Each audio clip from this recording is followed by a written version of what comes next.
en primer lugar, vamos a empezar este interesante acto.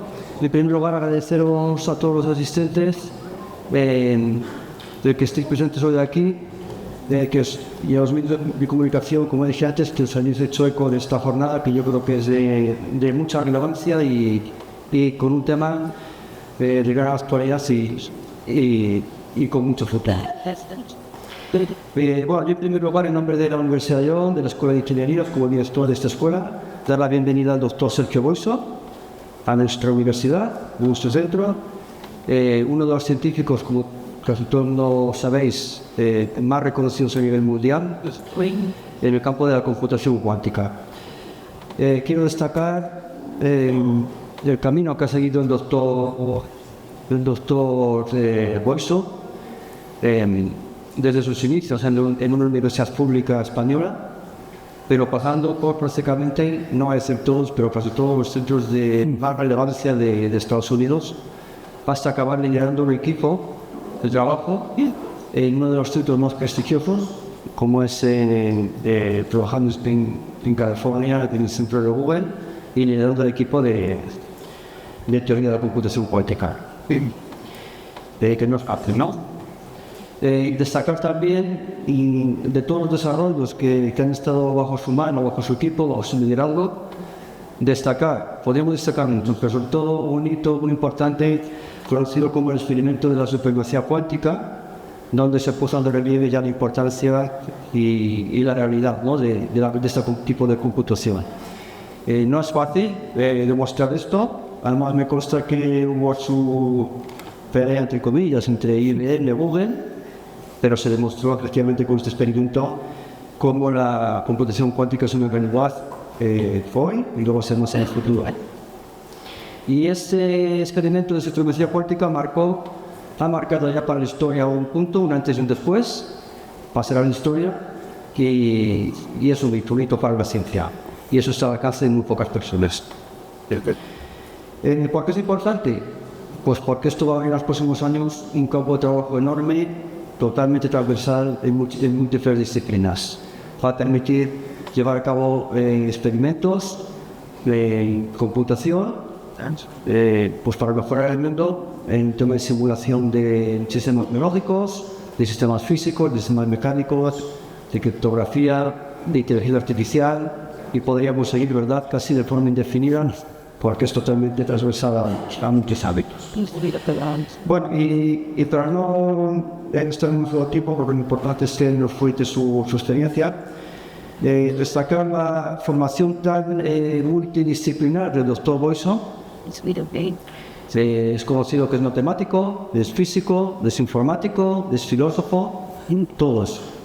Como puedo hay que estar muy preparado para poder adquirir tanta formación, ¿no?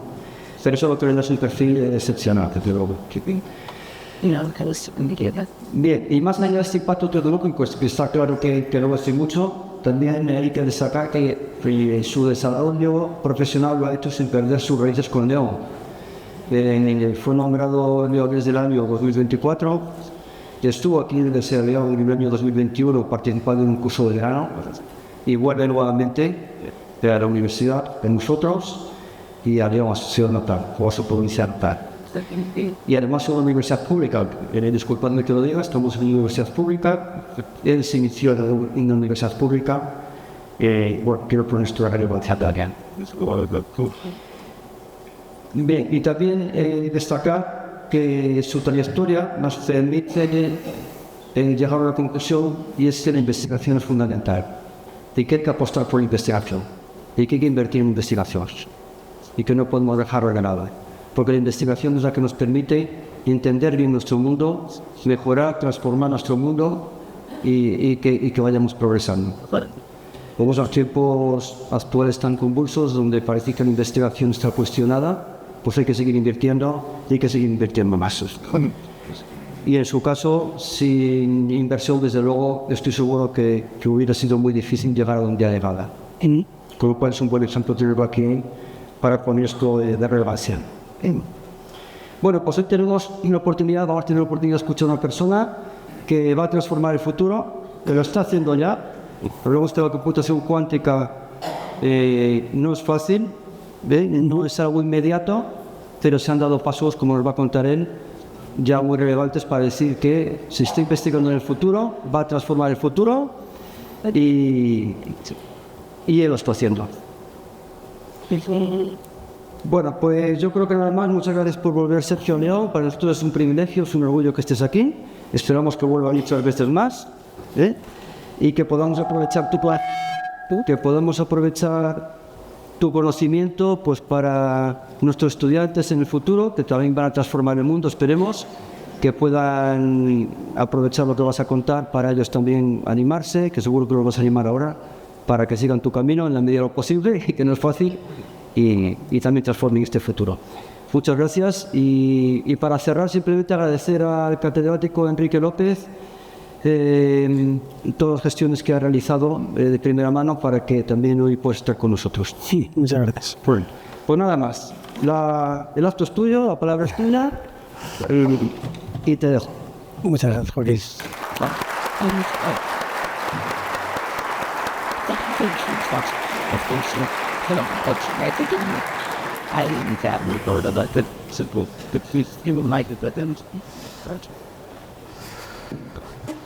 Bueno, se me ve así.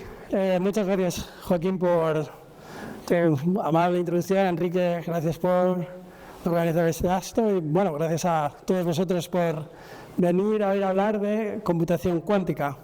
Y antes de empezar, yo creo que las dos ideas principales con las que me gustaría que os pudierais quedar sobre computación cuántica, una es que la computación cuántica, cosas que sabemos con certeza, ¿verdad?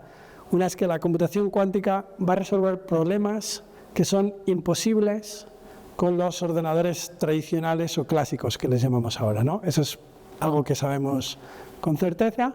Y la otra idea con la que me gustaría que os pudierais quedar es que los ordenadores cuánticos van a ser una realidad. Ya sabemos que van a ser posible construir ordenadores cuánticos, y además hemos avanzado lo suficiente como para decir que vamos a tener ordenadores cuánticos dentro de, yo espero que dentro de mi vida profesional, desde luego, espero que sí, pero seguro dentro de la vida profesional pues de los estudiantes que están aquí ahora con nosotros. Y esas son las dos ideas básicas. Sobre todo para empezar, agradecer al grupo de gente en Google, que son los que hacen todo esto posible. Pues tengo la suerte de trabajar con un grupo de gente grande, con unos medios importantes, sin los cuales pues hay muchas cosas que se pueden hacer, pero la parte de hardware y la parte experimental en concreto necesita de una inversión importante y un grupo de gente importante. Y ¿por qué empezamos a hablar de computación cuántica, no? La primera idea es que la naturaleza es mecánica cuántica. Esto es algo que sabemos desde hace ya más de un siglo. Las reglas de la naturaleza se basan en las reglas de la mecánica cuántica. De hecho, en la conferencia de Solvay de 1927, hace ya casi un siglo, las reglas fundamentales de la mecánica cuántica, lo que es la teoría de la mecánica cuántica, ya estaba establecida. Ahí tenemos a ver, ¿funcionan las...? Einstein, por ejemplo, o Marie Curie, son científicos importantes de hace un siglo, ¿verdad? La primera mitad del siglo pasado. Ya se entendía la mecánica cuántica. No es una teoría nueva, revolucionaria, sí es una teoría confusa porque tiene propiedades que no podemos ver directamente con nuestros ojos, y vamos a hablar de eso, pero es una teoría ya antigua y muy establecida. Y esta idea también está muy clara, ¿no? La naturaleza, la química y la física se basan en la mecánica cuántica. Entonces, de alguna manera, lo que vamos a querer hacer es ordenadores que sigan las reglas de la naturaleza. Y de hecho, ya hubo una primera revolución cuántica que podemos entender de la siguiente manera. Pues tenemos las reglas de la mecánica cuántica, que tienen ya casi un siglo de antigüedad. Las reglas de la computación, que, determinada así muy abstractamente, son más antiguas todavía. Esto es un ábaco de hace 3.000 años, ¿no? Y resulta que con la mecánica cuántica hemos sido capaces de entender pues, estos diagramas de aquí, que son los diagramas de los transistores. Los que estudiéis aquí informática o alguna otra ingeniería, a lo mejor os habéis encontrado con esta ecuación que tiene una h barra, eso quiere decir la constante de Planck, que es una ecuación cuántica. Estos son los niveles de energía de los transistores con los semiconductores, ¿verdad?, son los que hacen posibles los chips. y los chips hacen posibles los ordenadores. Y esto ya es una primera revolución, una primera aplicación tecnológica de la mecánica cuántica. Lo que queremos hacer ahora es una segunda revolución cuántica, usar las reglas de la naturaleza no solo para fabricar chips, por ejemplo, sino para computar con las reglas de la computación cuántica. ¿Por qué? Bueno, pues Dirac, que es otro que está aquí en esa conferencia el 27, este Einstein, el que estaba justo detrás, Dirac en el 29 dijo que ya entendemos todas las reglas de la química y la mayoría de la física, porque entendemos la mecánica cuántica. Para cualquier molécula escribimos una ecuación que se llama el Hamiltoniano. Dado cualquier molécula o material, sabemos escribir esta ecuación. Ya se sabía en el 29, ¿verdad? De vuelta hace casi un siglo, y Dirac dijo, el único problema es que son demasiado complicadas para resolverlas. Y esto ha seguido siendo así pues desde hace un siglo, ¿no? Sabemos las ecuaciones, pero no sabemos simularlas o resolverlas en la mayoría de los casos. En algunos sí, como semiconductores, por eso hemos sido capaces de hacer los chips, porque esa ecuación la hemos sabido resolver. Láseres, hay cosas que sí sabemos hacer con mecánica cuántica, pero la inmensa mayoría de las ecuaciones de los hamiltonianos no las podemos resolver.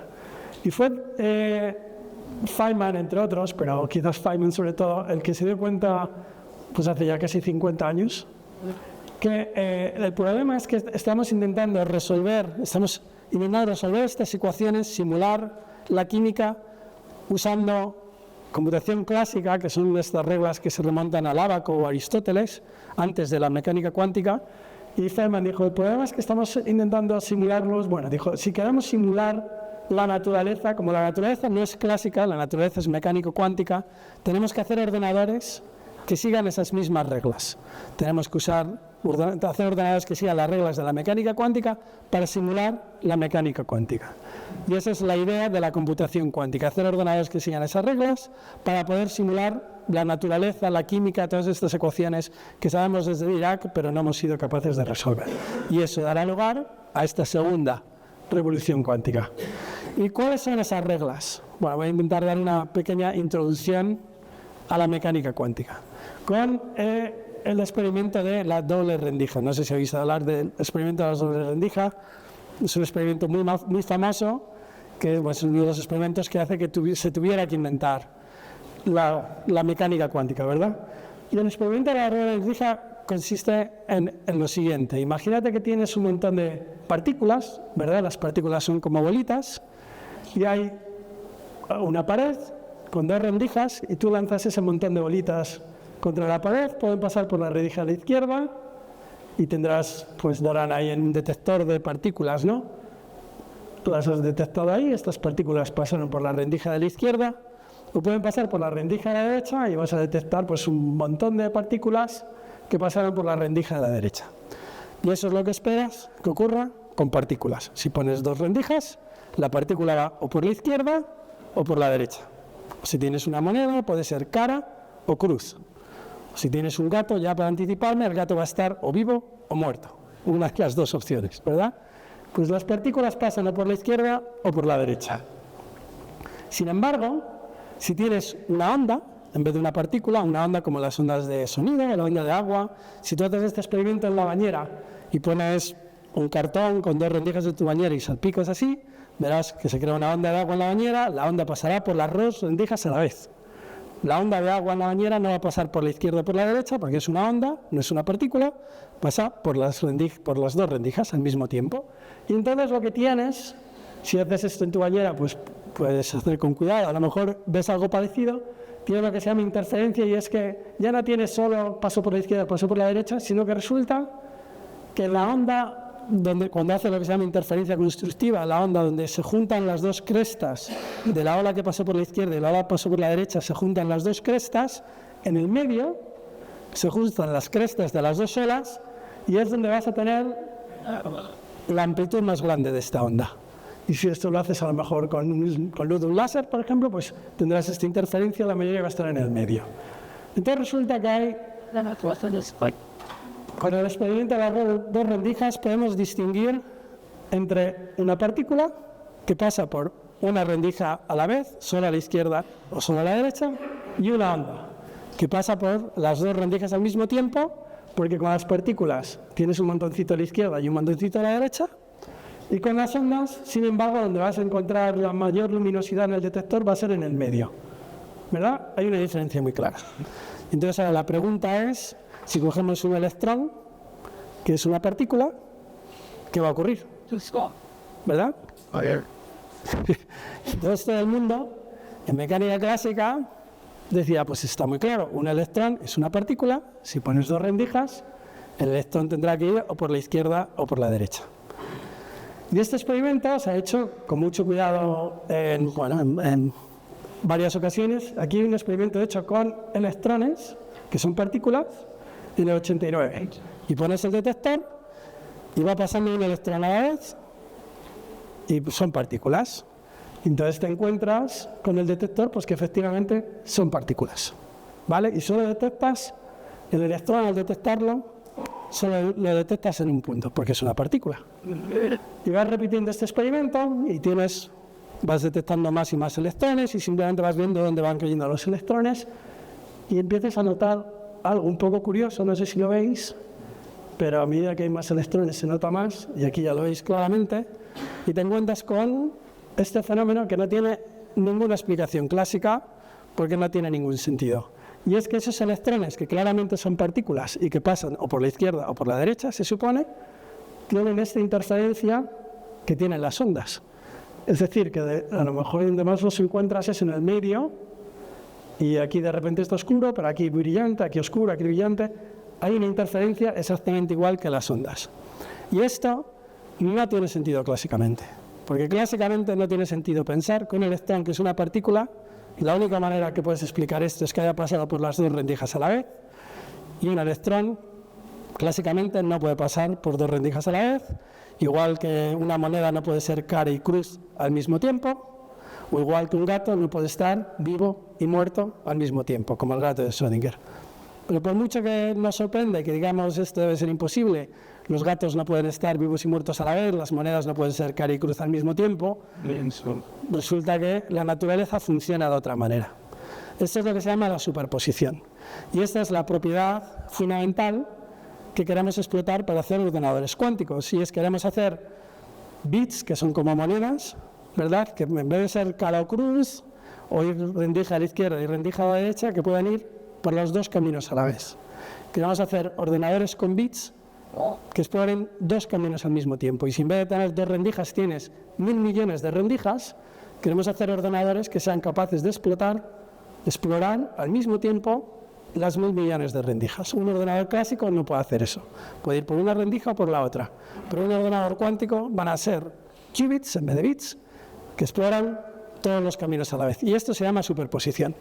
Y no se puede explicar más, se pueden hacer ecuaciones, puedo hacer ecuaciones que describan esto muy bien, y las sabemos hacer desde hace ya más de un siglo, pero no te puedes acostumbrar, no sé, puedes entenderlo filosóficamente, pero desde un punto de vista clásico no tiene sentido, que es la idea del gato de Schrödinger. O sea, no tiene sentido pensar que un gato vaya a estar vivo y muerto a la vez, pero la naturaleza nos dice que si haces el experimento con suficiente cuidado, lo mismo sí es verdad que los gatos pueden estar vivos y muertos al mismo tiempo. Y si haces un ordenador, lo mismo si puedes hacer un ordenador cuántico, lo mismo sí puedes hacer un ordenador cuántico que explore 1000 millones de rendijas al mismo tiempo. Y eso es en lo que estamos trabajando y los experimentos que os voy a contar. Y bueno, pues aquí tenéis este experimento del 89, que tienes partículas, y cuando la detectas, siempre vas a detectar una partícula. Esto es lo que se llama el colapso de la función de onda, si quieres. En los ordenadores esto van a ser errores. Un ordenador cuántico, si mide o interacciona con el entorno de cualquier manera, pierde la propiedad de superposición, que es lo que pasa aquí, y lo detectas como una partícula. Cuando mides un ordenador cuántico, detectas una posibilidad. Pero antes de que lo detectes, si lo haces suficientemente bien, puedes tener esa interferencia y descubres que estos electrones, que son partículas, también son ondas, tienen superposición y han ido por las dos rendijas a la vez. Y como decía, esta va a ser la diferencia entre los ordenadores clásicos o tradicionales y los ordenadores cuánticos, ¿verdad? Los ordenadores clásicos tienen bits, que pueden ser 0, rendija a la izquierda, o 1, rendija a la derecha, y puedes cambiar de uno a otro, y por una rendija por la otra, 0 o 1.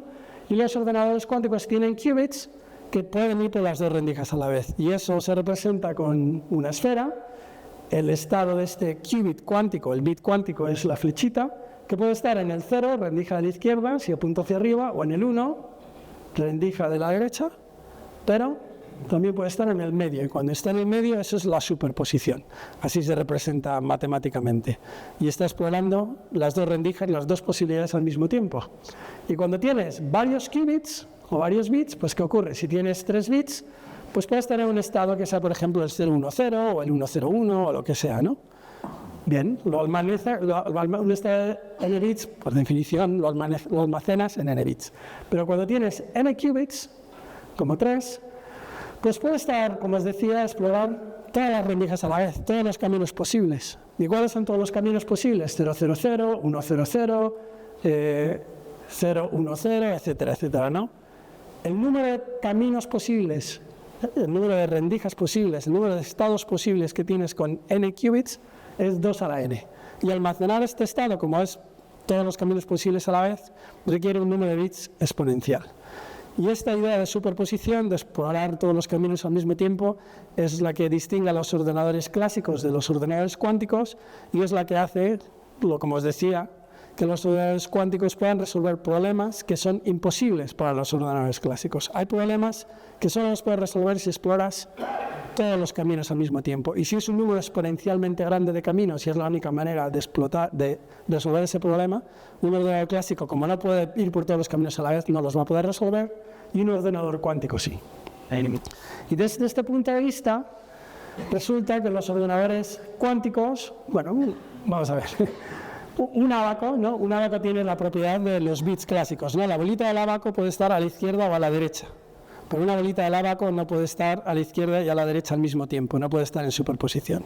Y entonces hace 3000 años había ábacos y luego hicimos calculadoras, al principio mecánicas, como la máquina de Babbage, luego hicimos calculadoras electrónicas, luego hemos hecho calculadoras cada vez más potentes y ahora hacemos ordenadores clásicos o superordenadores, que son unas máquinas increíbles, que han hecho que la vida cambie para todos nosotros y seguirá cambiando, y tenemos móviles, inteligencia artificial, etcétera, pero desde un punto de vista fundamental de cómo funcionan, se sigue avanzando en la misma idea de los ábacos, que la bolita está a la izquierda y a la derecha, en los bits, pero tienen miles de millones de bits que cambian a miles de millones de veces por segundo.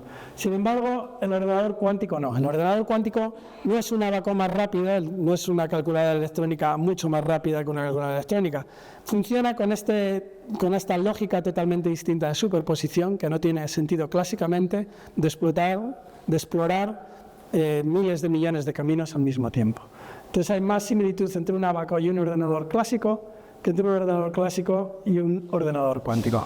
Y la lógica que usa también es una lógica distinta. Los ordenadores cuánticos se programan con circuitos, igual que los circuitos clásicos, es la misma filosofía, pero hay puertas. Esta es una puerta clásica, que es el no, por ejemplo. El no cambia de 0 a 1, izquierda a derecha, es un no, o verdadero a falso, el no de verdad es falso, el no de falso es verdad. Pero en la lógica cuántica, que es esta lógica que sigue la naturaleza y que queremos copiar con un ordenador cuántico, hay otras puertas que no existen clásicamente y que crean superposición, como esto de aquí que estás en el qubit, que decíamos que era una esfera. Esto de aquí en el medio, en el ecuador, no es ni 0 ni 1, es un punto en la mitad de la esfera, y es esta superposición cuántica. Y esta puerta aquí es la raíz cuadrada de no, porque si lo hago 2 veces va de 0 a superposición y luego va al 1, o sea que si le aplico 2 veces, el cuadrado de esta puerta sí es un no, pero la raíz cuadrada de no tiene sentido clásicamente. A Aristóteles le dices, voy a hacer una raíz cuadrada de no, y te dice, eso no tiene ningún sentido, porque no tiene sentido en la lógica aristotélica, pero el no sí, ¿verdad? Y es como vamos a programar los ordenadores cuánticos. ¿Y cómo lo vamos a hacer? Bueno, hay distintas tecnologías para hacer ordenadores cuánticos. Os voy a explicar un poco la tecnología que estamos siguiendo en Google. Hay otras empresas y grupos académicos que siguen la misma idea, y es hacer átomos artificiales. Tú tienes un átomo y el átomo tiene un núcleo, tiene un electrón, y el electrón, como veíamos con el experimento de la doble rendija, como es mecánica cuántica, puede estar en 2 rendijas al mismo tiempo, o si es un átomo puede estar, pues tienes un nivel de energía, el nivel 0 de energía o el nivel 1 excitado de energía. El electrón puede estar en los 2 niveles al mismo tiempo. Para eso se inventó la mecánica cuántica, para explicar este fenómeno, ¿no? Que un electrón puede estar en 2 niveles de energía a la vez. Pues vamos a hacer un átomo artificial. Y es un átomo que va a tener niveles de energía, igual que tienen los átomos, discretos, por eso es la cuántica, porque está cuantificada, pero es artificial porque lo vamos a hacer con chips. Pero en vez de chips semiconductores vamos a hacer chips superconductores. Y esto que ves aquí pues es un circuito un circuito electrónico que vas a microfabricar en un chip, con máquinas parecidas a las que se usa para hacer los chips con semiconductores, pero estos son de superconductores. Y aquí veis, por ejemplo, los qubits. Cada una de estas cositas de color es uno de estos qubits, que son un átomo artificial y que tienen esta propiedad de superposición, donde decir estos qubits, cuando haces las cosas con suficiente cuidado, por lo menos durante un tiempo, que va a ser un tiempo de momento limitado, luego llegaremos a eso, un tiempo limitado quiere decir una millonésima de segundo, por ejemplo, sí pueden mantener una superposición. Y estos qubits pueden estar en dos estados a la vez, en 0 y 1 al mismo tiempo. Si hacen las cosas con suficiente cuidado. ¿Qué quiere decir hacerlas con suficiente cuidado? Bueno, pues entre otras cosas quiere decir, como son qubits superconductores, que tienen que estar a una temperatura súper fría, de 10 milikelvin. Y estas imágenes que a lo mejor habéis visto en otros sitios, si habéis visto fotografías de superordenadores cuánticos, este no es un superordenador cuántico. Esto es el frigorífico, digamos. El superordenador cuántico o el procesador cuántico es un chip pequeñito que va aquí en el medio y que es el que enfriamos a 10 milikelvins, casi al cero absoluto, para mantener esas propiedades cuánticas. ¿Por qué? Bueno, pues porque entre otras cosas, como con el electrón, ¿no? Si lo mides, ves que es una partícula y pierde la superposición, por eso en el experimento de electrones se veían puntitos de donde había el electrón, no dan dos puntitos a la vez, cuando lo mides dan uno. Eso ocurre también con la temperatura, si está a alta temperatura es como que el entorno lo está midiendo y colapsa, ya no hay superposición. Es la razón por la que tiene que estar casi al cero absoluto. Bueno, y esta es nuestra hoja de ruta para hacer un ordenador cuántico, ¿no? Y os voy a hablar de los dos primeros hitos de nuestra hoja de ruta. Uno ya mencionó Joaquín, es este experimento de supremacía cuántica. Otro tiene que ver con hacer que esta superposición se mantenga más tiempo. Voy a hablar un poco de eso. Y bueno, como veis, seguimos un poco al principio de nuestra jornada, ¿no? De nuestra hoja de ruta para hacer un ordenador cuántico, porque tenemos que llegar hasta aquí. Y estos van a ser los ordenadores cuánticos que sí van a simular pues, la naturaleza y permitirnos hacer estas aplicaciones que no podemos hacer de momento. Entonces esta hoja de ruta, como decía, tiene un primer hito, que es la supremacía cuántica de la que hablaré, un segundo hito que es demostrar que podemos hacer ordenadores cuánticos, y esos son los dos hitos de los que voy a hablar en el resto de mi charla. El primer hito es de la supremacía cuántica. La idea fundamental aquí consistía en demostrar que aunque esto era un proceso experimental, todavía no es un ordenador cuántico porque tiene muchos fallos, la superposición solo dura millonésimas de segundo, eso es lo que pasa realmente. Esta superposición, que os digo que es fundamental, ¿no? Porque sin superposición no hay ordenador cuántico, solo duraba millonésimas de segundo. Ahora veremos en el siguiente hito cómo vamos a rodar eso, pero incluso con estos procesadores que tienen superposición solo por millonésimas de segundo, podemos hacer un experimento que demostraba esta idea de que hay cosas que son imposibles para los ordenadores clásicos y que los ordenadores cuánticos va a hacer, porque explotan esta superposición. Necesitas, para resolver estos problemas, hacer millones de estados al mismo tiempo. ¿Y cómo lo hicimos? Bueno, pues hicimos un circuito, los circuitos que os decía, con estas puertas cuánticas, pero el circuito no resuelve ningún problema práctico. Es un circuito random, todas las puertas serán random, aleatorias, como si fuera un mono el que estuviera programando el ordenador. ¿Por qué? Pues precisamente porque si haces las puertas aleatoriamente y va a la derecha y a la izquierda con la misma posibilidad, 0 y 1 más o menos con las mismas probabilidades, es cuando generas el mayor número de superposición.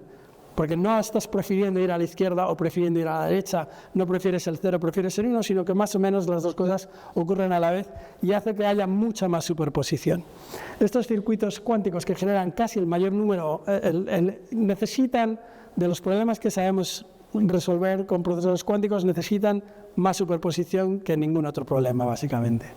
Y entonces, como necesitan mucha superposición, pues podemos calcular o ver qué obtenemos al final cuando midamos, ¿no? Cuando midimos, igual que los electrones solo tienes un electrón, aquí solo vas a tener n bits, se vuelven clásicos al medir, cogemos el ordenador cuántico, medimos, o cogemos el superordenador más grande del mundo, en su momento era Summit, ahora es Frontier, no importa mucho, y hacemos como una carrera, ¿no? Y vemos cuál da respuestas que son más o menos correctas, porque como es esto aleatorio, bueno, hay respuestas más correctas que otras, ¿no? Pues probabilísticamente, ¿cuál da las respuestas correctas? Y ya en el 2019 demostramos que con los algoritmos que existían en el 2019, solo el procesador cuántico tenía suficiente superposición para resolver ese problema. El clásico tenía que simular la superposición, y bueno, aunque hay mucha superposición, lo puedes intentar simular, pero había tanta superposición que los ordenadores clásicos no podía. Luego ha habido avance en algoritmos, que no me voy a meter clásicos, para resolver este problema, o sea, para simular estas superposiciones, también se ha avanzado mucho. Sí. Pero, como dijimos en el 19, aunque los algoritmos clásicos mejoran, los procesadores cuánticos experimentales mejoran más rápido, porque fundamentalmente este es un problema que si lo hacemos lo suficientemente bien, eventualmente es imposible para un ordenador clásico. Eso es una certeza. Y entonces, efectivamente, mejorar los ordenadores clásicos, el que esté interesado le puede decir cómo se mejora el algoritmo, de hecho, bueno, da igual. Y el problema del 2019 sí se puede simular ahora con los nuevos algoritmos, pero cuando hemos ido repitiendo el experimento nosotros, que somos, este es un experimento que no es nuestro, por ejemplo, como es un benchmark, también lo puedes usar para ver cómo va mejorando el campo, ¿no? Estos qubits superconductores en otro grupo, estos son experimentos nuestros, los de azul, esto es otra plataforma que en vez de superconductores son iones, no importa mucho, la cuestión es que el cómputo clásico, incluso con los nuevos algoritmos, incluso con los nuevos superordenadores, los ordenadores clásicos se están quedando exponencialmente atrás, ¿no? Y de hecho doble exponencialmente.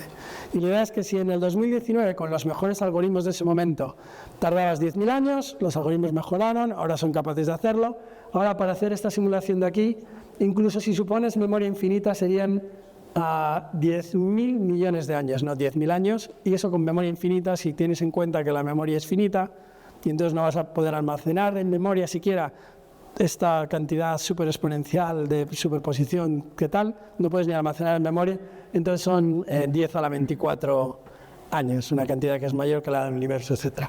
Conclusión, este es un ejemplo, el primer ejemplo que hemos conseguido demostrar experimentalmente de un problema donde no hay ninguna duda, un procesador experimental cuántico lo puede resolver y los ordenadores clásicos tradicionales no. Y esto es algo que ya está totalmente asentado. Esa era la primera demostración, ¿no? La idea de que hay cosas que son imposibles clásicamente y los ordenadores cuánticos pueden hacer. Y la segunda tiene que ver con la segunda idea de que los ordenadores cuánticos son posibles, porque al fin y al cabo estos procesadores que pueden hacer esta primera demostración siguen sin ser procesadores cuánticos. Esta demostración la han podido hacer, pero la mayoría de los problemas que queremos hacer con los ordenadores cuánticos todavía no. Por esto que os decía que la superposición solo dura una millonésima de segundo, ¿no? Y en eso es en lo que estamos trabajando. Y es el segundo hito del que os voy a hablar. Y la idea es la siguiente: si tú miras la probabilidad de error, que quiere decir cuánto tiempo se mantiene un qubit en superposición, o cuántas puertas puede hacer antes de que se rompa la superposición, ¿verdad? Si voy haciendo puertas lógicas, voy haciendo un circuito, resulta que eventualmente, como estoy haciendo puertas lógicas, estoy interactuando con el qubit, al final es como observarle, y el qubit cuando lo observas deja de ser superposición y se convierte en partícula. Esto quiere decir la probabilidad de que una puerta lógica lo colapse, que deje de tener superposición, o el inverso de esto es cuántas puertas lógicas puede hacer. Con los qubits físicos que podemos fabricar, estos qubits de aquí, pues puedo hacer unas 1.000 ahora, 1.000 puertas lógicas, o quizás vamos mejorando la tecnología, podremos hacer incluso 10.000. Ahora mismo ningún qubit lógico hace 10.000, pero bueno, las podemos hacer 10.000, va mejorando la tecnología. Pero para muchas de las aplicaciones que queremos hacer, y al final os contaré un poquito de esto, necesitamos pues circuitos más grandes, ¿no? No puedes hacer, los circuitos clásicos no tienen 1.000 puertas. Si programas en Python o lo que sea, vas a tener circuitos de miles de millones de puertas, ¿no? Y las aplicaciones cuánticas, pues más o menos lo mismo, necesitas miles de millones de puertas. ¿Y cómo vamos a pasar de aquí, que solo puedo hacer como 1.000 puertas, aquí que puedo hacer miles de millones de puertas? Y eso tiene que ver con hacer lo que se llama corrección de errores y escoger un qubit físico, que solo puede hacer 1.000, 10.000 puertas, y hacer como repetición, ¿no? y hacer lo que se llama un qubit lógico, que va a tener muchos qubits físicos trabajando juntos, pero trabajando juntos se ayudan unos a otros de manera que la probabilidad de error va a disminuir y de hecho va a disminuir exponencialmente. Y de esto es de lo que os voy a hablar, es el segundo hito. ¿Eso cómo se entiende? ¿Qué tiene que ver una manera así como más fundamental, más filosófica de explicar de qué estamos hablando aquí, verdad? Pues os decía que los qubits, para ser qubits, tienen que tener la propiedad esta de los electrones de las rendijas y estar no solo en la rendija de arriba o en la rendija de abajo, sino los dos a la vez, en el centro, en el ecuador. Y resulta que, bueno, esta propiedad de superposición ya la conocían en el 1927, ¿verdad? Y la conocía Schrödinger, que es uno de los padres de la cuántica, y Schrödinger dijo, está bien, los electrones hacen esto, no lo puedo negar, o los fotones hacen esto, porque hemos hecho estos experimentos, hemos tenido que inventar la superposición, porque la naturaleza por alguna razón es así y no la entendemos. Pero Schrödinger decía, está claro que los objetos grandes, como los gatos, no tienen esta propiedad. Y eso lo explicaba con la idea del gato de Schrödinger. Decía, bueno, un electrón puede estar en los dos niveles de un átomo a la vez, puede ir por las dos rendijas a la vez, pero un gato no. Un gato o está vivo o está muerto. Un gato no puede estar vivo y muerto al mismo tiempo. Eso es absurdo, ¿no? Y es un poco como lo que decía de las rendijas, ¿no? Los gatos se comportan como superpartículas, partículas muy masivas, y están siempre vivos o muertos y nunca vivos y muertos al mismo tiempo.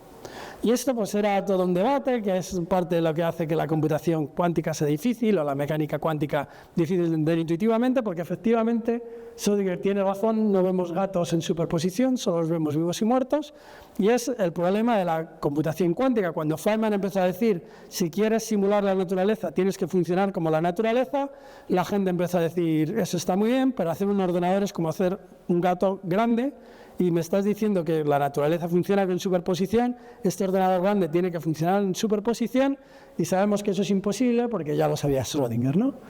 Entonces llegó Peter Shor, que por cierto en el 95 fue el mismo que, así un pequeño inciso, inventó un algoritmo que hace que un ordenador cuántico rompa la criptografía que se usa. No voy a hablar mucho de eso, hay una manera de arreglar ese problema, hay otra criptografía que no, pero bueno, el mismo Peter Shor se hizo hablar de eso, que es un matemático.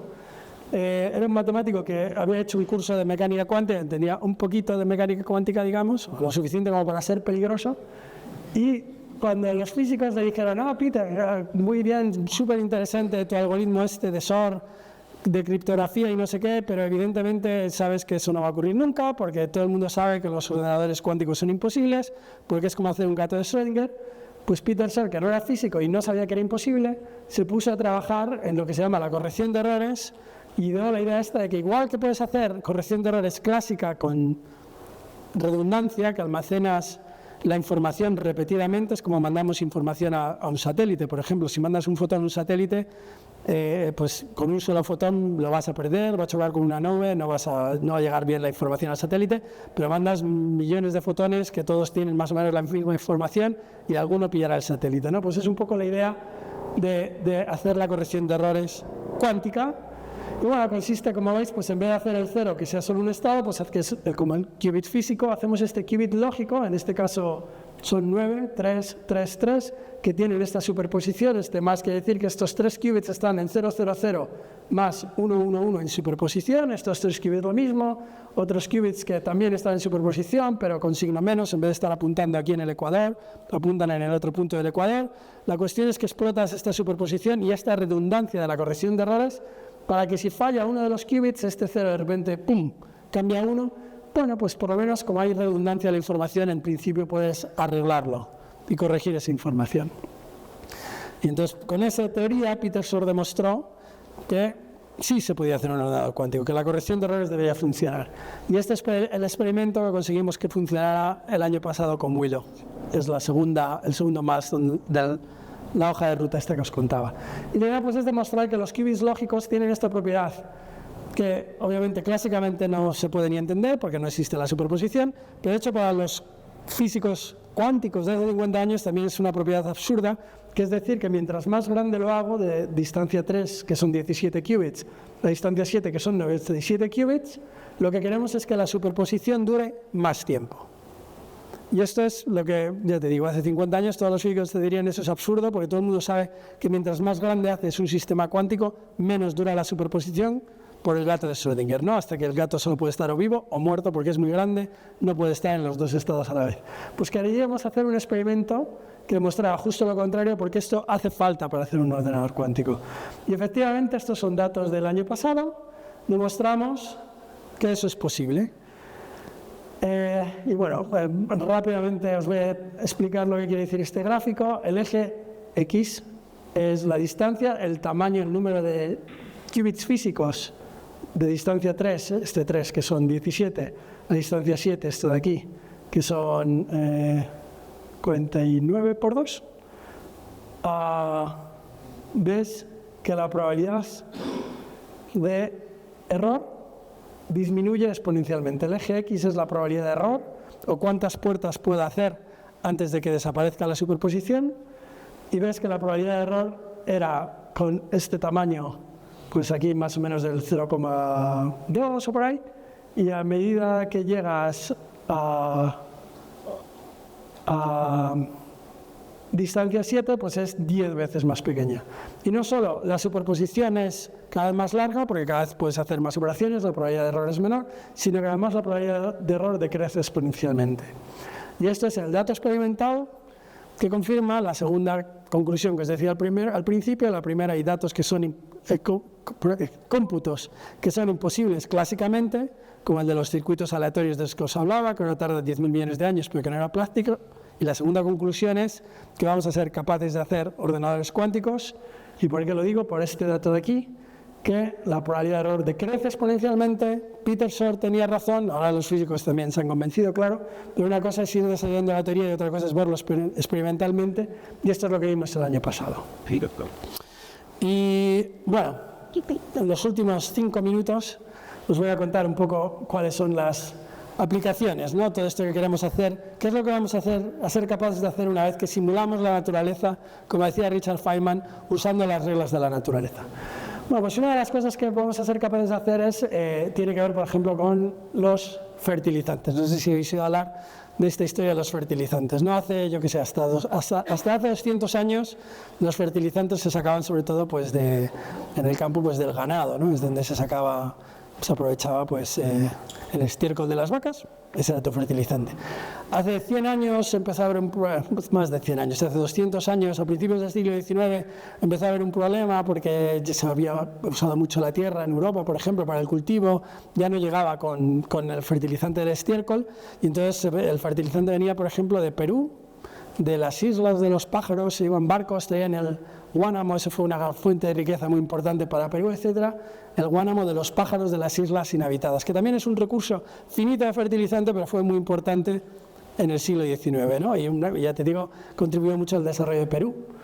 Pero tampoco era suficiente, entonces se ideó un proceso en Alemania, que es el proceso de Haber-Bosch, que es en parte a lo que se debe el crecimiento que luego tuvo Alemania en la industria química, que es un proceso de fijación de nitrógeno. Y ese proceso, que es básicamente lo que se sigue usando, que ya tiene más de 200 años, el proceso de Haber-Bosch, consume el 2% de la energía del mundo. Solo este proceso de fertilizante, fijación de nitrógeno, que claramente es fundamental porque somos 7.000 millones de humanos que necesitamos fertilizantes para comer.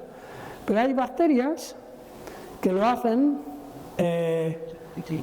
sin usar tanta energía, bueno, se usa tanta energía porque es alta presión, alta temperatura, etcétera. Hay bacterias que lo hacen en el fondo del mar, en el suelo, tal, ¿no? Y no sabemos muy bien cómo lo hacen, ese es el problema, ¿no? Creemos que lo hacen usando un compuesto que se llama FEMOCO, es un compuesto químico, pero como ya decía Cirac en el 29, pues este es FEMOCO, sabemos más o menos qué átomos tiene, podemos escribir la ecuación, como decía Dirac, pero no podemos simular FEMOCO. Entonces no entendemos cómo hacen estas bacterias para hacer este proceso de fijación de nitrógeno y seguimos consumiendo el 2% de la energía. Entonces parte del trabajo que hacemos, pues este es un trabajo de nuestro grupo el año pasado, es estudiar el algoritmo cuántico que resolvería este problema. Y los algoritmos también han ido mejorando mucho, ¿no? Esto quiere decir que más o menos cuando hagamos este ordenador tolerante a fallos y tal, en el que estamos trabajando, al final de nuestra hoja de ruta, pues antes, cuando empezaron a compilar, digamos de alguna manera, a calcular cuánto tardaría la simulación de FEMOCO, concretamente, en ese ordenador que estamos intentando hacer, como con 1000 qubits lógicos, etcétera, pues tardaría, al principio pensaba, va a tardar como un siglo, ¿no? Pero van mejorando también los algoritmos, gracias al trabajo de muchos investigadores. Por cierto, este es trabajo que se puede hacer perfectamente, pues lo podéis hacer vosotros en la Universidad de León, en otras universidades, porque esto es un trabajo meramente teórico. Para esto nadie está usando un ordenador, estos son simulaciones, cálculos que haces con estos circuitos, y los últimos cálculos nos dicen, bueno, pues como veis, el coste de este cálculo ha crecido también de alguna manera exponencialmente, porque vamos mejorando los algoritmos con el cambio del tiempo. Con el paso del tiempo. Entonces, no solo hay problemas que son imposibles clásicamente, y no solo vamos a tener ordenadores cuánticos que van a resolver esos problemas imposibles clásicamente, sino que van a tener utilidades prácticas. Por ejemplo, como este benchmark de FEMOCO, sabemos ya con certeza que sí que lo vamos a correr y lo vamos a ser capaces de correr, ejecutar, pues en menos de un día, ¿no?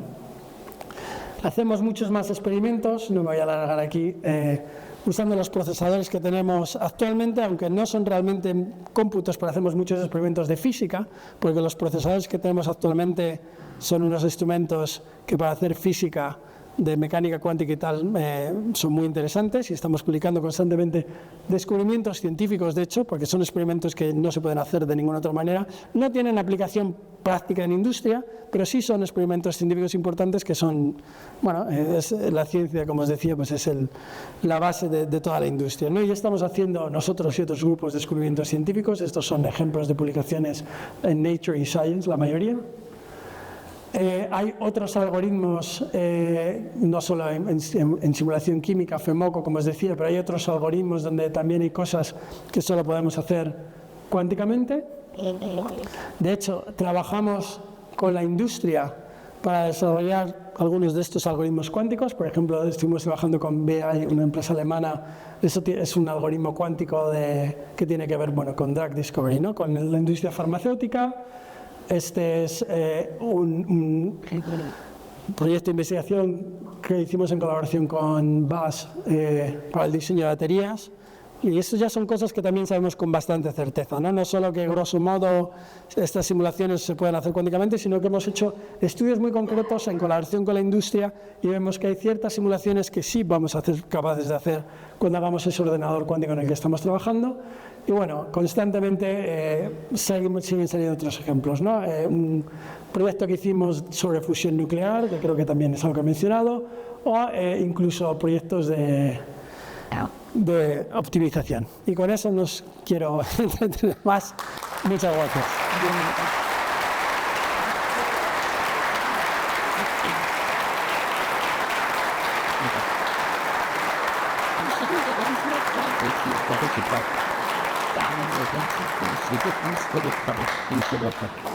Vamos a hacer un turno de preguntas. Buenas.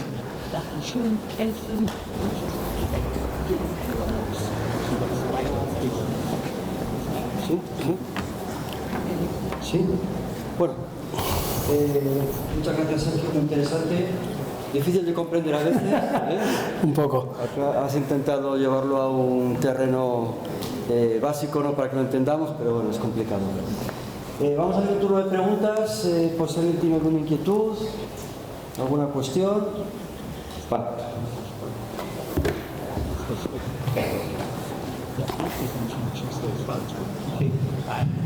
Muchas gracias, doctor. Ha sido muy ilustrativo. Estamos a nivel de tertulia, no ya de televisión, todo lo que nos ha contado. Quería hacerle dos cuestiones. Una, no cabe duda que la computación cuántica es algo transversal y que políticamente o geopolíticamente va a afectar al desarrollo no solo militar y político. ¿Cómo nos encontramos en dicha carrera? Yo no digo en España, sino en Europa, a la altura de China y en Estados Unidos en esta carrera.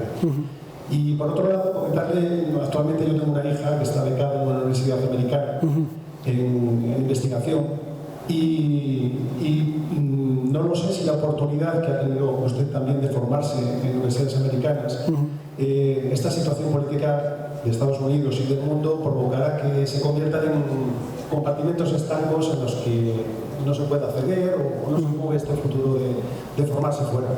Ya, gracias por la pregunta. Nosotros,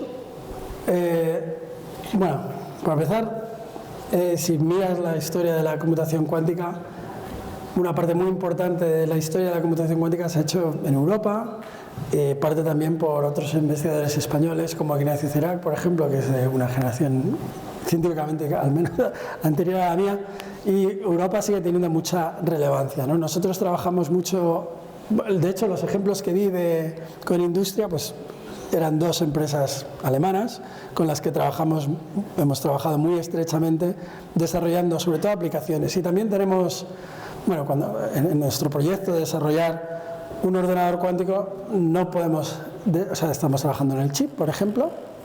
De hecho creo que tengo un chip ahí que me parece que a lo mejor os puedo enseñar, pero trabajamos tenemos en cuenta todos una cadena de suministro, y parte crítica de esa cadena de suministro está en Europa. O sea, nosotros necesitamos, aunque la base de Google sea de Estados Unidos, bueno, tenemos también investigadores en Europa, no sé, trabajamos con DeepMind, que es parte de Google, pero está en Inglaterra, ¿no? Y trabajamos muy estrechamente, pues, con Europa. O sea que la manera en la que lo vemos nosotros es que este sigue siendo un proyecto muy ambicioso, muy difícil. Construir un ordenador cuántico no lo va a poder hacer solo un grupo, incluso la gente que puso al principio, que eran cientos de personas, no es suficiente, no es una especie de proyecto Manhattan en tamaño, o no sé, LHC, el acelerador de partículas que está en Suiza, que necesita la colaboración de muchos grupos, y es un poco con la idea con la que seguimos trabajando.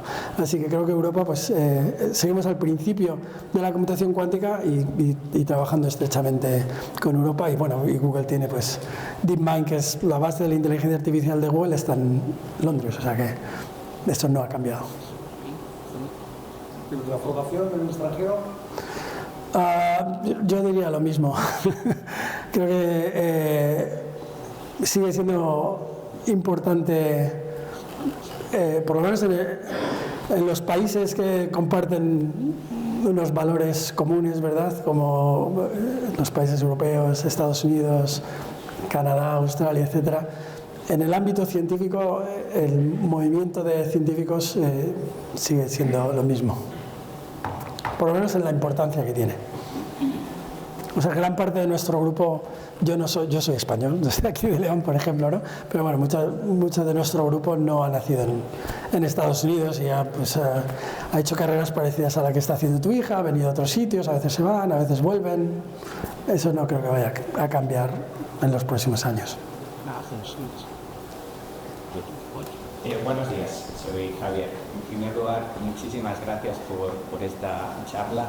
Creo que es un placer que tengamos en nuestra escuela la suerte de tener a alguien como tú, y también con tus raíces leonesas, así que te puedo decir que para mí es un auténtico honor haber estado aquí. Muchas gracias, Javier.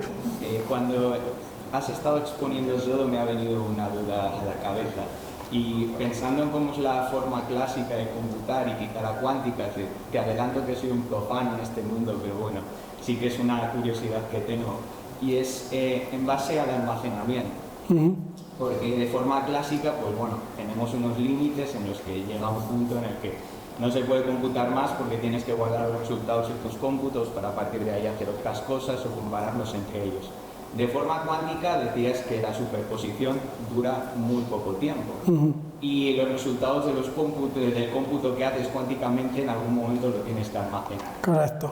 Entonces, no sé, claro, si la superposición dura infinitamente, pues los resultados de los cómputos también se podrían almacenar y se podrían computar entre ellos, pero ahora ese tiempo parece pequeño. No sé cómo resolvéis ese problema, o siquiera si es un problema en sí.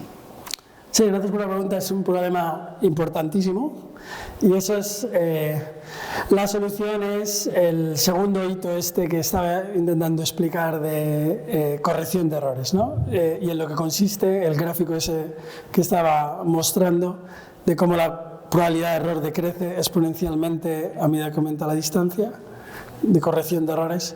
Es lo mismo traducido a tiempo, ¿no? A medida que aumentas la distancia del qubit lógico, a medida que crece el tamaño del qubit lógico, el tiempo en el que puedes almacenar la superposición crece exponencialmente, porque el tiempo que puedes almacenar esa información es la inversa de la probabilidad de error. Y esa es la respuesta a la pregunta. Efectivamente, es una es, si quieres, la razón por la que no digo que tengamos ordenadores cuánticos, hablando con propiedad, tenemos procesadores experimentales porque no puedes almacenar la información durante mucho tiempo, ¿no? Por ejemplo, que es algo que un ordenador puede hacer. Para poder hacer lo que hace un ordenador normal, incluyendo almacenar la información un tiempo relativamente arbitrario, ¿no? Necesitamos la corrección de errores. Y es el experimento que acabamos de demostrar el año pasado, es que la corrección de errores es posible, y es por lo que te digo que sí vamos a ser capaces de hacer este ordenador que va a ser capaz de almacenar la información y resolver el problema que planteas, almacenar la información una cantidad de tiempo arbitraria. Todavía no lo hemos podido hacer, pero hemos demostrado que hay ese decrecimiento exponencial y es cuestión de tiempo que exista ese ordenador. No sé si te tenías. Okay. Hola. Hola. Lo primero, muchas gracias porque en la charla me ha pillado totalmente de sorpresa. No esperaba yo acabar hoy en una charla del jefe de Google de computación electrónica. Te quería preguntar sobre el futuro de los paradigmas, porque como estudiante tienes que ir eligiendo a qué dedicarte. Entonces, Google, por ejemplo, hace superconductores, pero otras empresas hacen hardware sobre las cosas. Entonces, por la parte de hardware, entiendo que habéis decidido superconductores por la facilidad de producción. Pero ¿hacia dónde crees que está yendo el mercado? Y lo segundo es, en la parte de software, ¿cuál crees que tiene más futuro?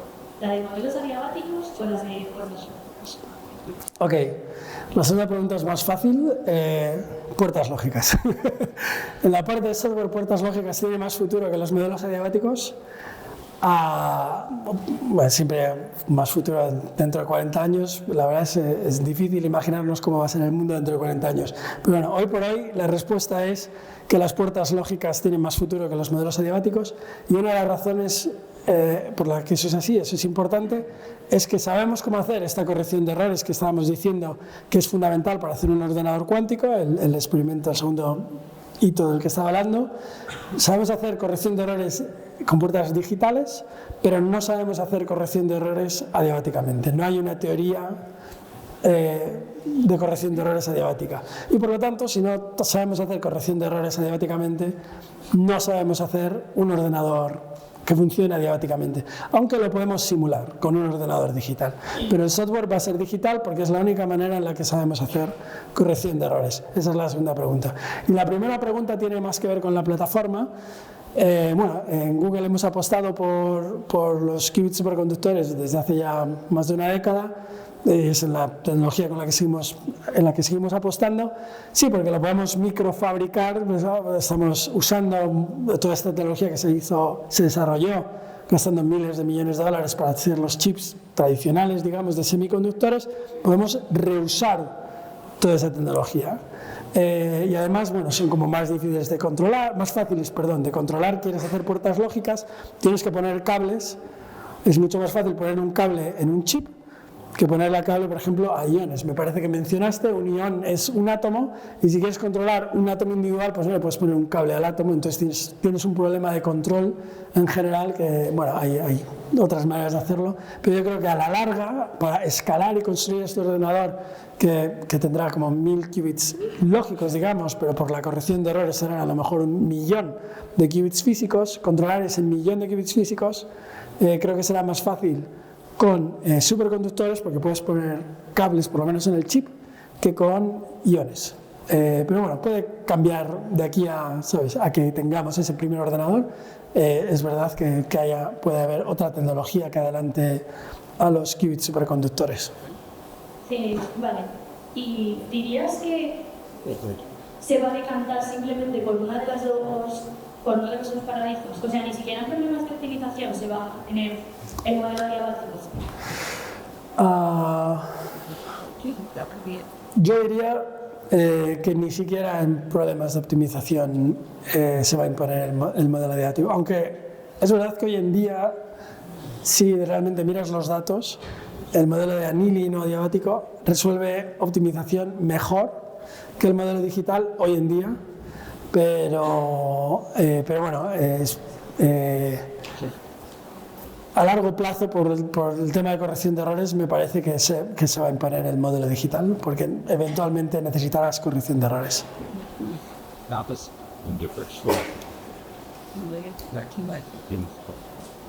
Hola, muy buenos días. Lo primero, agradecerte por estar aquí y por darnos tu tiempo, que estoy seguro que tu agenda precisamente es agendada. Mi pregunta va a ver cómo evoluciona en el mercado y en la competencia más a la parte dedicada a industria, no tanto a investigación, saliendo un poco del campo que es la universidad, de conocimiento. Y es, la competencia ha sacado ya hace poquito un chip que tiene 8 qubits de tipo topológico, que para ser topológicos son agrupaciones de un montón de qubits previos y demás. ¿Cómo espera Google poder sacar algo, aunque sea, porque Microsoft tampoco lo está sacando a nivel comercial, algo que pueda demostrar diciendo nosotros tenemos ya algo que funcione y que da qubits estables con salidas estables? Porque a lo largo de la conferencia es cuando tengamos el ordenador, cuando consigamos conseguirlo, cuando, o sea, la parte teórica más o menos está, pero lo que falta es la técnica, el componente hardware que ejecute todo esto. Gracias. Correcto, sí. Efectivamente, la parte teórica más o menos está. Sí podemos hacer, y fui muy rápido sobre esa, tenía una diapositiva sobre este tema, pero bueno, se puede hacer mucha física, ciencia muy interesante hoy, y sí, ya se están haciendo descubrimientos científicos hoy, pero bueno, es verdad que la parte práctica nosotros creemos que requiere esta corrección de errores, que nos permita almacenar esta superposición, un tiempo arbitrario, etc. Y bueno, a tu pregunta, yo creo que sigue siendo muy importante,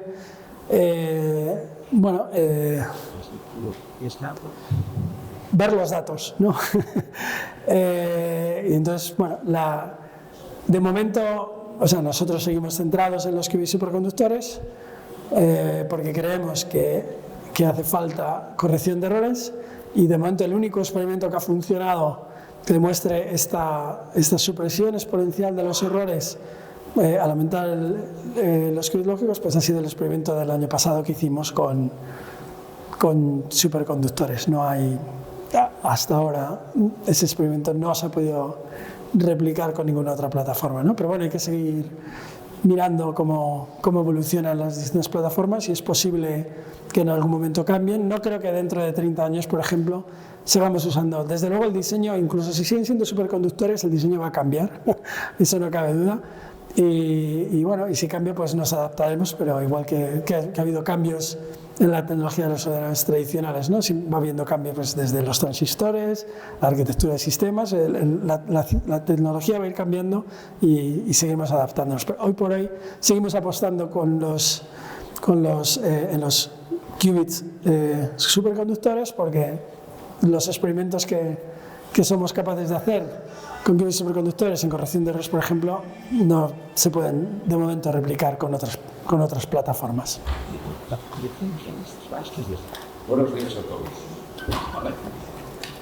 Mi nombre es Francisco Sandoval. Y como ingeniero industrial me gustaría saber cuáles son las exigencias energéticas que esta nueva tecnología conlleva y cuál es la estabilidad de la red que también debe tener su importancia. Gracias. Gracias. Eso también es otra pregunta, sobre todo ahora que cada vez la computación clásica tradicional está consumiendo un porcentaje mayor de energía. En principio, va a depender de qué plataforma de qubits hablamos, ¿no? Pero en principio los qubits superconductores por sí requieren muy poca energía. Ahora, lo que sí requiere energía, de momento, es la parte que usa el control de esos qubits. Y ahora, de hecho, requiere parte de la razón por la que digo que falta todavía, bueno, es un proyecto más a largo plazo, construir un ordenador cuántico. Si hemos demostrado ya la corrección de errores, en principio sería posible escalarlo a lo bruto y hacer lo que estamos haciendo mucho más grande. Como ya la corrección de errores funciona, en principio, si hiciéramos eso, tendríamos ya un ordenador cuántico. No lo hacemos porque sería muy caro, y entre otras cosas sería muy caro también porque consume demasiada energía por el problema del control. Estamos usando FPGAs para controlar los qubits superconductores, y el sistema de control y el sistema de enfriamiento que tenemos y tal requiere casi un kilovatio por qubit, lo cual es demasiado si queremos hacer 1 millón de qubits físicos. Y la solución a ese problema va a estar pues, en ir mejorando los diseños y hacer, por ejemplo, multiplexing o cosas de este estilo. Ahora no hacemos multiplexing, cada qubit tiene como una FPGA dedicada y bueno, hay maneras en las que haciendo multiplexing pues podríamos reducir bastante este coste. O sea que no es un problema fundamental, los qubits superconductores no requieren prácticamente energía, más que el enfriamiento y es poco, pero el sistema de control es algo en lo que tenemos que trabajar y es parte de los problemas de ingeniería importantes, digamos ingeniería, pero fundamentales, que tenemos que resolver antes de construir un ordenador cuántico a gran escala. Buenos días.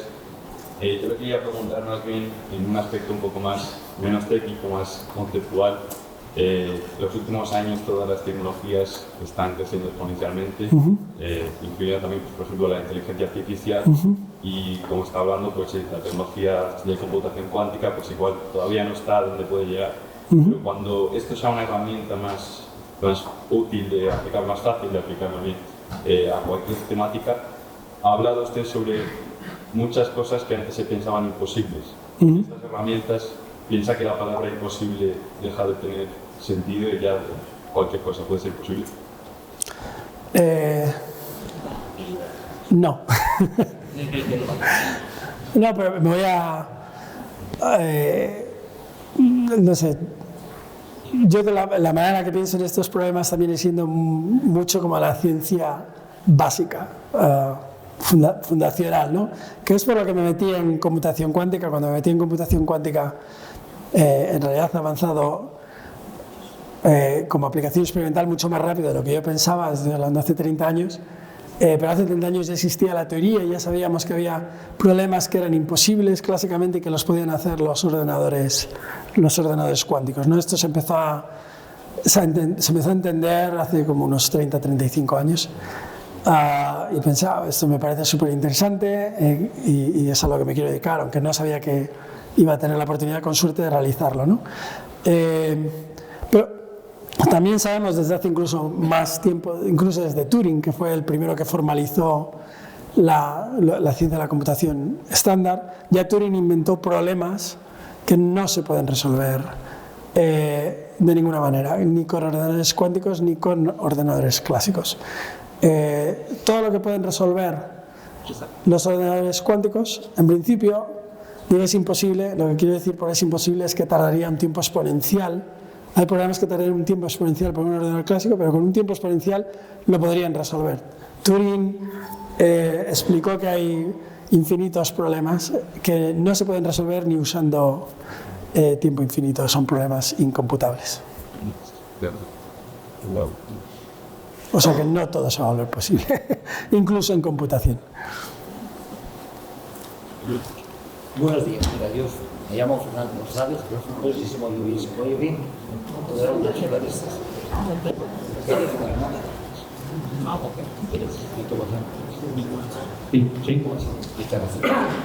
Bueno, me llamo Fernando González, soy del Departamento de Matemáticas, soy matemático. Muchas gracias por la charla, incluso gente como yo que de física casi no sabemos prácticamente nada, nos aclaramos bastante. La pregunta es un poquitín teórica y seguro que es mucho más sencillo de responder que las anteriores y más prosaica. Yo me acuerdo primero de carrera, cuando estaba estudiando álgebra nos daban caña a muerte y un montón de cosas que yo no sabía ni que existían ni para qué servían, y resulta que en una transparencia que pusiste del SOR había una especie de símbolo del producto tensorial. Yo no sé si ese símbolo es exactamente un producto tensorial. Es un producto tensorial. ¿Y de qué es exactamente? ¿Os parece ser que aquello que sufrimos parece ser que sirve para algo? Sí, totalmente. Y de hecho, cuando empiezas a mirar computación cuántica y tal, el primer libro que te lees de introducción, el primer tropiezo que tienes es este famoso producto tensorial al que no estamos muy acostumbrados y es fundamental en computación cuántica. Es lo que cuando juntas qubits, hay un qubit que puede ser 0,1, otro qubit que puede ser 0,1 y el espacio en el que escribes los estados de dos qubits es el producto tensorial del espacio de cada qubit. Y es como, por eso crece exponencialmente. Y es ese famoso producto tensorial, sí. Es fundamental.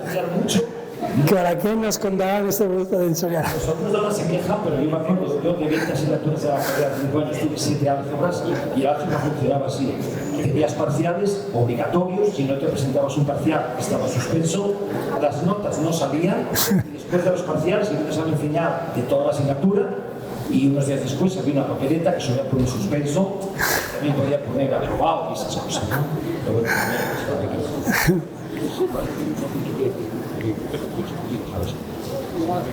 buenas. Yo quería preguntarle, porque por lo que he entendido y por lo que he comentado más o menos, se tiene más o menos claro que cuando sea una cosa real, una cosa replicable el superordenador cuántico o el ordenador cuántico, los mecanismos de criptografía de computación van a ser muy fáciles de romper con esta maquinaria. ¿Usted cómo cree que va a ser en los próximos años cuando llegue este momento la transición que tengamos a nivel de seguridad de las tecnologías actuales a las tecnologías que se vayan descubriendo que hay actualmente para evitar que sean tan fáciles de romper en el caso de querer la seguridad? Sí, es una pregunta muy importante. De hecho, el mismo Peter Shor comentaba que inventó la corrección de errores fue porque primero inventó el algoritmo de Shor, que es el que rompe la mayoría de la criptografía que se usa actualmente. Y los físicos le dijeron es fenomenal, pero eso es imposible de hacer un ordenador que haga eso, y luego inventó también el mismo Peter Shor la corrección de errores. ¿Eso qué quiere decir? Ahora cuando haces comunicación con un banco, por ejemplo, o mandas correos electrónicos, etcétera, esa información se cifra para que tu comunicación con el banco pues no la pueda leer otra persona o el dinero no pueda otra persona suplantar tu identidad, por ejemplo, en tu comunicación con el banco y sacar el dinero de tu cuenta, ¿no? Todo esto se basa en estos algoritmos criptográficos, algoritmos de cifrado. Y resulta que la manera en la que funcionan estos algoritmos, pues que tiene que ver con factorización o cosas así, logaritmo discreto o cosas de estas, la mayoría de estos algoritmos, o los que se usan actualmente, los rompe el algoritmo de Shor. Y claro, si vamos a hacer un ordenador cuántico, y yo estoy insistiendo que ya hemos demostrado que lo vamos a hacer y no queda tanto tiempo como parece, yo diría que quizás en una década, por ejemplo, una década me parece optimista, pero desde el punto de vista criptográfico me parece una estimación relativamente conservadora, porque desde el punto de vista criptográfico tienes que poner el caso peor. 10 años ya me parece peligroso, planear 10 años criptográficamente. ¿Qué es lo que hacemos? No, bueno, la mala noticia es esto, que el primer ordenador cuántico romperá los sistemas de cifrado. La buena noticia es que eso lo sabemos desde hace 30 años, que fue cuando Peter Shor sacó estos algoritmos, y entonces, bueno, la comunidad científica ha tenido tiempo en trabajar en resolver este problema. Y hay otros algoritmos, que no son los que usamos actualmente, pero hay otros algoritmos que, hasta donde sabemos, son resistentes a ataques cuánticos. Entonces, en realidad lo que hay que hacer básicamente es una especie de upgrade del software, porque el algoritmo que tenemos lo rompe un ordenador cuántico, hay otros algoritmos que son resistentes al ordenador cuántico, lo único que tienes que hacer es cambiar el software. De hecho, en Google, por ejemplo, en tu correo electrónico ya está protegido frente a ordenadores cuánticos, o sea que tú no te tienes que preocupar de eso. Y no sé, la conexión entre centros de cálculos de Google pues también está protegida ya contra posibles ataques cuánticos, pero no todo el mundo efectivamente ha hecho este upgrade, y bueno, pues me parece muy importante trabajar y yo diría que ya con cierta urgencia pues en hacer este upgrade, ¿no? Que como software upgrade parece que no es muy complicado, pero cuando piensas que tiene que ser en todos los sistemas informáticos, a lo mejor en el chip de tu tarjeta física, etcétera, etcétera, pues es un problema importante que a lo mejor, no sé, el Instituto de Ciberseguridad aquí de León supongo que estará empezando a trabajar en eso, etcétera. O sea que es un problema resoluble y sabemos la solución, pero que va a llevar bastante trabajo.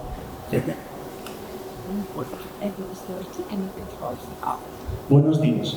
Yo te quería preguntar que de cara a la computación cuántica en el sector bancario, que cómo la ves en unos 2 años. Y también te quería preguntar... ¿Perdón, cuál era la pregunta otra vez? Que de cara a la computación cuántica, que cómo la ves en el sector bancario. También te quería preguntar que uno de los mayores problemas que tienen los bancos pues que el phishing que se hace a sus propios clientes. Y si crees que la computación cuántica que podía ayudar a que no se produzca ese phishing?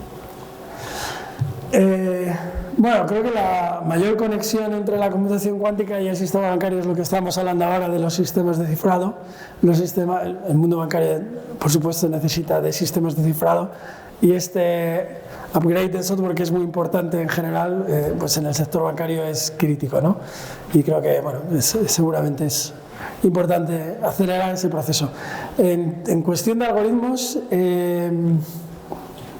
en teoría es un poco complicado, ¿no? En teoría sí hay como aceleración que se puede hacer con algoritmos cuánticos, pero hasta ahora esa aceleración, como los procesadores cuánticos no están tan avanzados tecnológicamente, no son más rápidos, ¿no? Funcionan con superposición, pero no son ordenadores más rápidos que los clásicos. De hecho, los primeros ordenadores cuánticos van a ser más lentos, pero trabajan esa superposición. No tienen superposición, lo que pasa es que, aunque sean más lentos, si explotan la superposición, pueden hacer cosas que son imposibles clásicamente.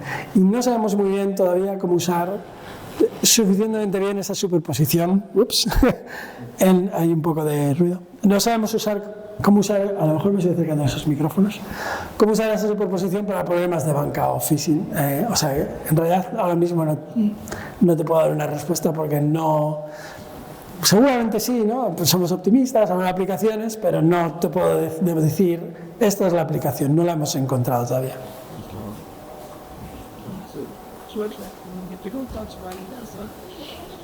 Hola, buenos días.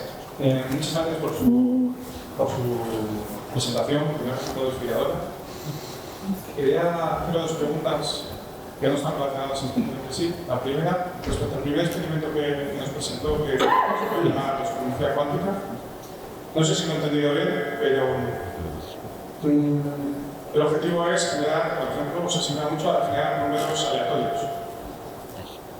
Claro, en un computador clásico no podemos obtener en principio números aleatorios, sino que encontramos números seguro aleatorios. Es lo que estamos buscando también con el ordenador cuántico, o tiene la posibilidad del computador cuántico de encontrar números realmente aleatorios. Y de ser así, que sea distinto a lo que están haciendo, ¿cómo se compara y se está comparando con la calidad de la generación de números sobre aleatorios? No sé si me entiendo. Y la segunda es, ¿qué tal es la intersección entre las redes neuronales, o qué tal prometedor es el campo de la computación cuántica para las redes neuronales, que seguro que tienen que ser totalmente repensadas? Gracias. Sí, son tres cosas. La primera, a lo mejor voy a empezar por aquí. Efectivamente, clásicamente no existe realmente un número puramente aleatorio, pero cuánticamente sí.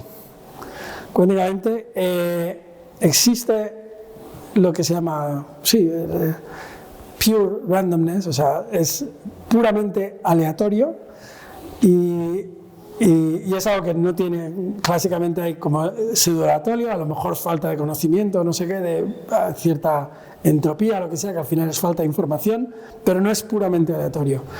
Cuánticamente sí existe el número puramente aleatorio. ¿Por qué? Pues porque puedes tener este qubit en superposición de 0 y 1 y luego cuando lo mides, al medirlo lo vas a colapsar, y si está en superposición de 0 y 1, colapsa con probabilidad 1 medio a 0 y con probabilidad 1 medio a 1.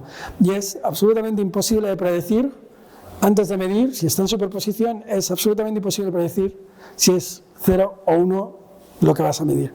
Eso es lo que, por ejemplo, entre otras cosas, no le gustaba a Einstein cuando decía aquello de Dios no juega a los dados.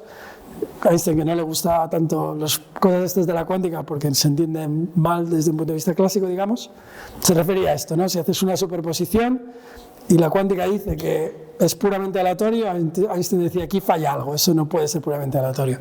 Y ahora sabemos que Einstein estaba equivocado y la naturaleza es como lo describe la cuántica y existe el número puramente aleatorio, que no existe clásicamente. Eso, por cierto, sí puede tener aplicaciones en cifrado, en criptografía y en banca también, porque la seguridad, los sistemas cifrados si miras en última instancia lo que se basan es en entropía, que es información que tú tienes y nadie más tiene. Y entonces te interesa que haya una entropía, una fuente de entropía pura que te asegura que una vez que tú has medido, si nadie más ha visto el resultado de la medida, es absolutamente imposible que nadie más tenga esa información. Entonces esta propiedad que solo tiene la cuántica va a tener también aplicaciones en el cifrado. El experimento que hicimos, aunque sí genera números aleatorios, porque son circuitos aleatorios, no son absolutamente aleatorios por diseño, porque si no, pues no, sería difícil, no podrías ver si el experimento está funcionando, sino que el circuito aleatorio cuántico genera números aleatorios, pero no son absolutamente aleatorios, sino que hay preferencias por unos números que por otros. Y entonces, al medir, lo que estás haciendo es comprobar que los resultados que estás obteniendo con más probabilidad los números que ese circuito se supone que va a generar. O sea que son aleatorios y de hecho hay pureza aleatoria, pero no son absolutamente random, sino que hay una preferencia que depende del circuito. Es como una huella digital de ese circuito que hace unos números más probables que otros. Eso es lo que hicimos en el experimento del 2019 y que hemos ido repitiendo, etcétera, etcétera. Y no sé si había una tercera parte. Números aleatorios. Las redes neuronales.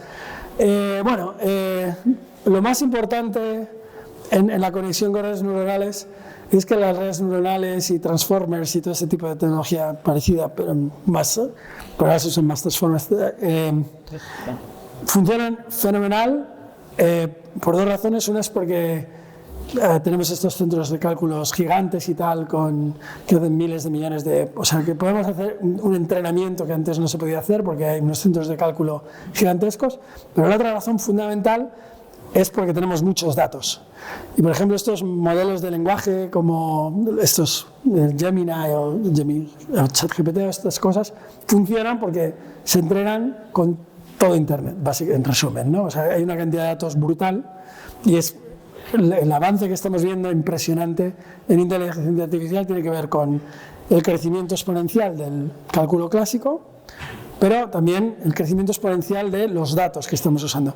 Pero hay muchas cosas para las que no tenemos datos. Problemas de estos de mecánica cuántica y tal, no tenemos un número exponencial de datos porque, como no sabemos simularlo con los ordenadores clásicos, lo único que podemos hacer es experimentos. Entonces, si quieres hacer una batería mejor y se te ocurren 1 millón de ideas, como no puedes simular 1 millón de procesos distintos, porque no lo puedes simular ni uno, tienes que hacer experimentos y no vas a hacer 1 millón de experimentos distintos. Entonces no hay tantos datos. Y yo creo que la primera conexión que se va a ver entre computación cuántica, aprendizaje automático, inteligencia artificial, redes neuronales, etcétera, es que la computación cuántica va a generar muchos datos a través de simulaciones que ahora no se pueden hacer, que no tenemos, y entonces va a potenciar la aplicación del aprendizaje automático e inteligencia artificial en ámbitos donde ahora se aplica menos, que es como diseño de baterías eficientes, por ejemplo. Bueno, tenemos ya que cortar, lo vamos a cortar a nuestro conferenciante. La verdad es que el tema está claro que despierta interés. Y lo tiene, claro, lógicamente, pero bueno, también se ha puesto manifiesto el nivel que hay, ¿no? Por las preguntas que se han hecho, sí. El nivel que hay es interesante, ¿no? Bueno, pues muchas gracias, Sergio, ya digo, es un privilegio tenerte aquí, esperamos verte en el futuro. Disculpad el no poder hacer más preguntas, que seguro que alguno queréis hacer, pero bueno, tenemos que en algún momento cortar. Y lo dicho, esperamos verte pronto por aquí otra vez de vuelta. Bueno, muchas gracias, encantado.